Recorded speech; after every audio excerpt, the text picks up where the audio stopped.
Learning मंत्रा के online पाठशाला में आपका स्वागत है। मैं हूं विवेक मिश्र। पिछले वीडियो में हम लोगों ने प्रायद्वीपीय भारत को पढ़ना प्रारंभ किया था, जिसमें हमने प्रायद्वीपीय भारत को कुल 2 पार्ट में डिवाइड किया था, जिसमें से एक पार्ट हमारा था प्रायद्वीपीय भारत के प्रमुख पर्वत कौन से हैं और दूसरा पार्ट था प्रमुख पठार। तो हम लोगों ने प्रमुख पर्वतों के अंतर्गत अरावली पर्वत श्रृंखला, विंध्याचल, सतपुड़ा और उसके बाद फिर पूर्वी और पश्चिमी घाट पर्वत श्रृंखला को पूरा कर लिया है। इसको हम लोगों ने पढ़ लिया है।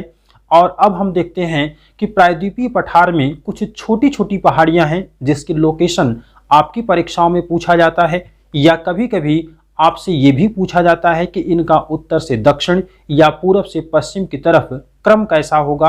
तो इस तरह के सवाल यहाँ से आपको पूछे जाते हैं। सबसे पहले हम लोग उन छोटी छोटी पहाड़ियों के बारे में पढ़ेंगे और उनकी लोकेशन जानेंगे। आज की क्लास आपको जब तक आपके हाथ में एटलस नहीं रहेगा तब तक चीज़ें आपको समझ में नहीं आएंगी, और इसमें हम लोगों को जो भी सेक्शन देखना है, जिनकी भी लोकेशन समझनी है, उसके लिए आपको एटलस में भारत का प्राकृतिक मानचित्र खोलना है। वहाँ पर आपको पर्वत, पठार सारी चीज़ें आपको बहुत ईजिली दिख जाएंगी। पहले कोशिश करिएगा कि जो भारत का प्राकृतिक वाला क्षेत्र है, जिसमें कि आपको पूरा भारत मिलेगा, उसमें आप मिलाइएगा। और फिर उसके बाद जो उसका जूम वाला सेक्शन होता है, जिसमें 1 या 2 स्टेट अलग अलग दिए होते हैं, फिर आप उसमें देखेंगे तो चीज़ें आपको बहुत आसानी से समझ में आ जाएंगी। बेसिकली हम लोग इस क्लास में उनकी लोकेशन समझेंगे और जो उसके लिए महत्वपूर्ण बातें हैं वो सारी चीज़ें आपको मिल जाएंगी आपके नोट्स में। तो इसलिए हम लोग सबसे पहले आज यहाँ पर उन्हीं चीज़ों को डिस्कस करेंगे। तो अगर यहाँ देखें कि दक्षिण भारत में छोटी छोटी कौन सी पहाड़ियाँ हैं, तो उसमें से सबसे महत्वपूर्ण और सबसे जो शुरुआत होती है वो होती है गुजरात से। गुजरात के कच्छ में आपको मिल जाएगी कच्छ की पहाड़ी, और उसके बाद फिर यहाँ पर मिलेगी गुजरात में ही एक मांडव की पहाड़ी। तो गुजरात की पहाड़ी और मांडव की पहाड़ी आपको यहाँ पर देखने को मिलेगी। इसका भी लोकेशन आपसे पूछा जाता है। इसके बाद हम लोग देखें तो गुजरात में ही है एक गिरी पहाड़ी, और उसके बाद यहाँ पर देखेंगे तो एक बालाघाट पहाड़ी है। फिर इसके बाद नीचे चलेंगे तो महाराष्ट्र में पहुँचेंगे। इसका भी एरिया महाराष्ट्र में ही होता है। कुछ पार्ट इसका आपको गुजरात में भी देखने को मिलेगा। इसके बाद हरिश्चंद्र पहाड़ी है, और हरिश्चंद्र पहाड़ी जो है वो कहाँ पर है, तो महाराष्ट्र में है। ये सवाल आपसे पूछा गया है, लेकिन ये जीएस में पूछा गया था कि हरिश्चंद्र की पहाड़ी कहाँ है, तो वो आंसर आपका हो जाएगा गुजरात में। फिर इसके बाद यहाँ पर देखेंगे तो यहाँ पर है आपको नीलगिरी पहाड़ी।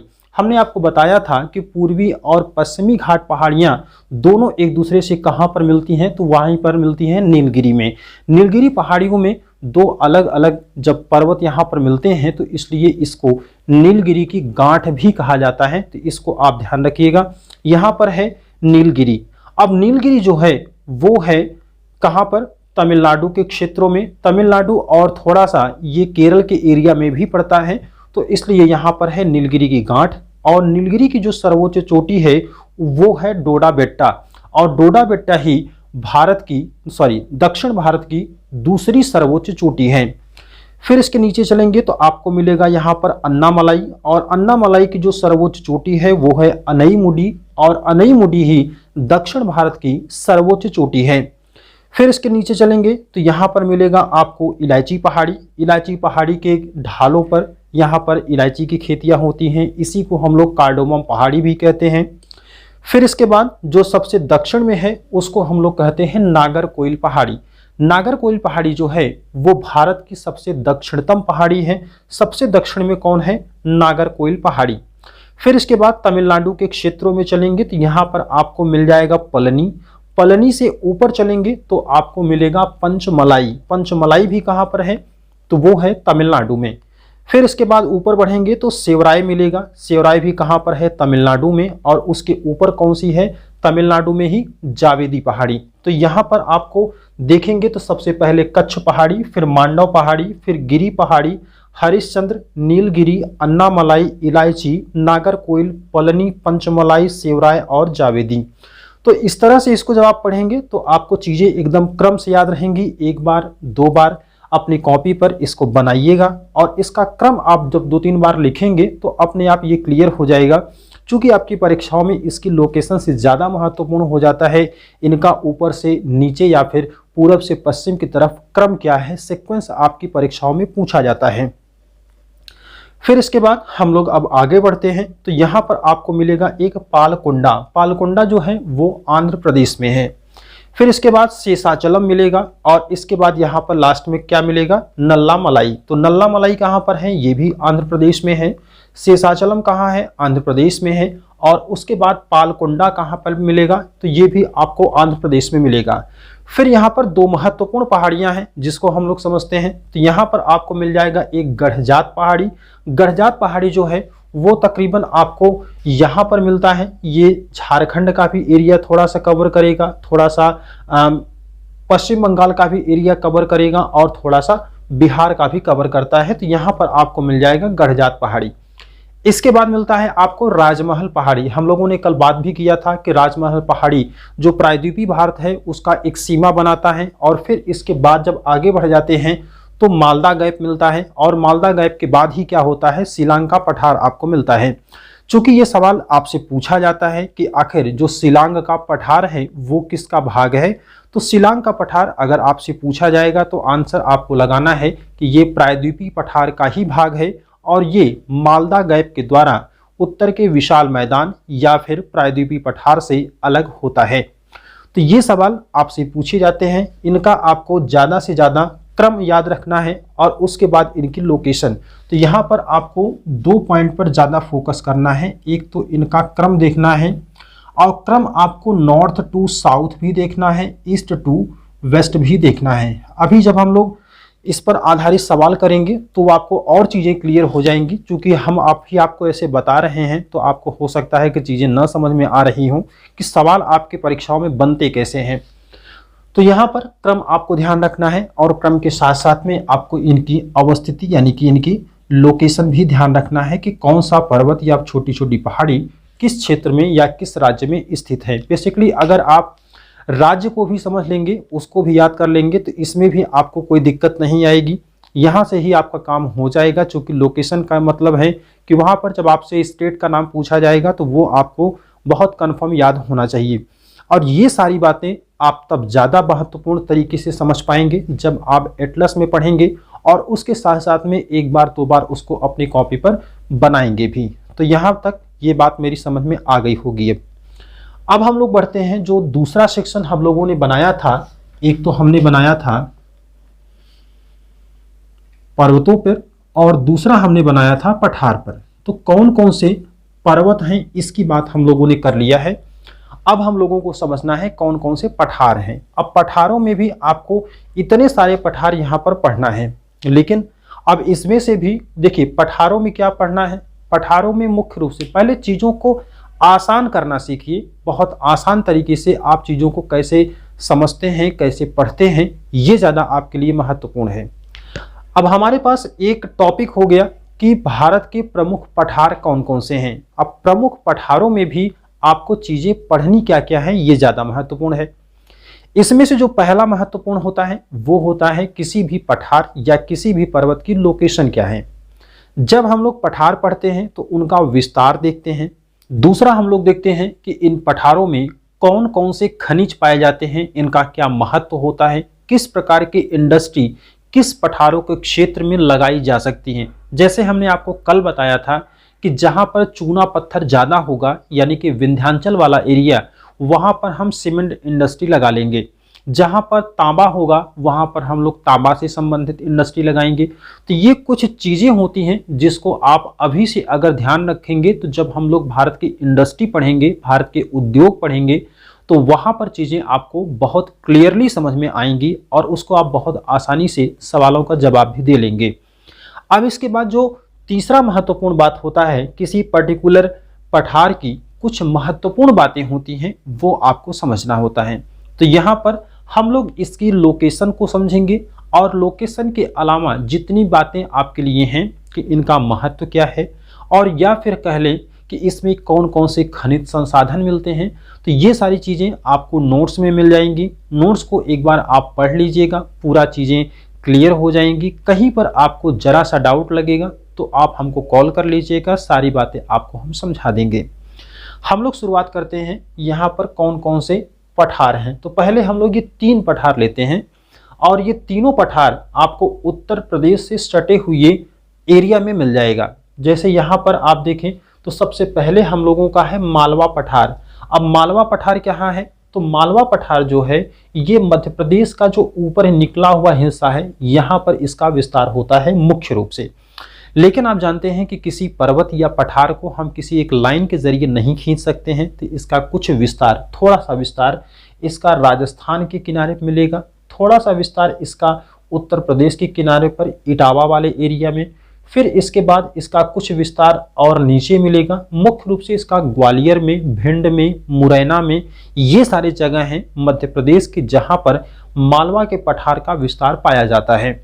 अब यहीं पर अगर हम लोग एक चीज और जोड़ लें तो आप अगर जब आगे नदी पढ़ेंगे तो आपको पता चलेगा कि यहाँ से एक चंबल नदी होकर के प्रवाहित होती है जो कि यमुना में मिल जाती है इटावा के पास में ही। अब जो चंबल नदी है ये बहुत ज़्यादा उत्खात भूमि बनाती है, बहुत उबड़ खाबड़, ये इसके जो एरिया है इसको चंबल का बीहड़ भी कहा जाता है। तो चंबल का जो बीहड़ है वो किस वजह से बनता है, ये ज़्यादा अवनालिका अपर्दन करती है चंबल नदी, इसलिए वहाँ पर बहुत सारे बीहड़ आपको देखने को मिलते हैं। तो ये यूँ एक पॉइंट आप जोड़ सकते हैं कि मालवा के पठार में चंबल का बीहड़ पाया जाता है, या किस वजह से पाया जाता है, तो अवनालिका अपर्दन की वजह से, और किस नदी द्वारा बनाया जाता है तो वो हो जाएगा आपका चंबल नदी।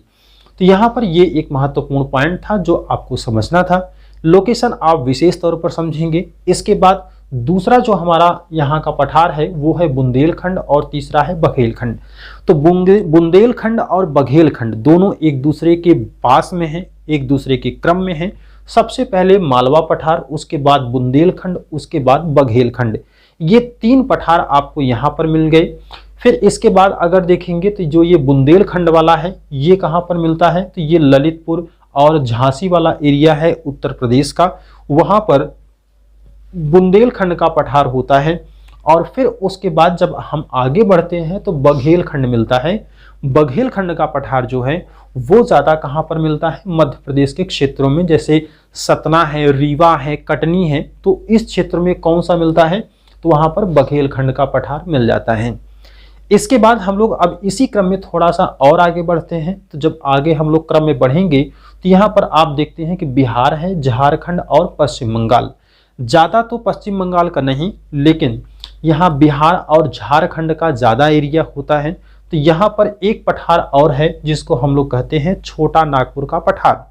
छोटा नागपुर का पठार, इसका विस्तार कहाँ होता है, मुख्य तौर पर बिहार में, झारखंड में, और थोड़ा बहुत इसका विस्तार पश्चिम बंगाल के क्षेत्रों में भी मिलता है।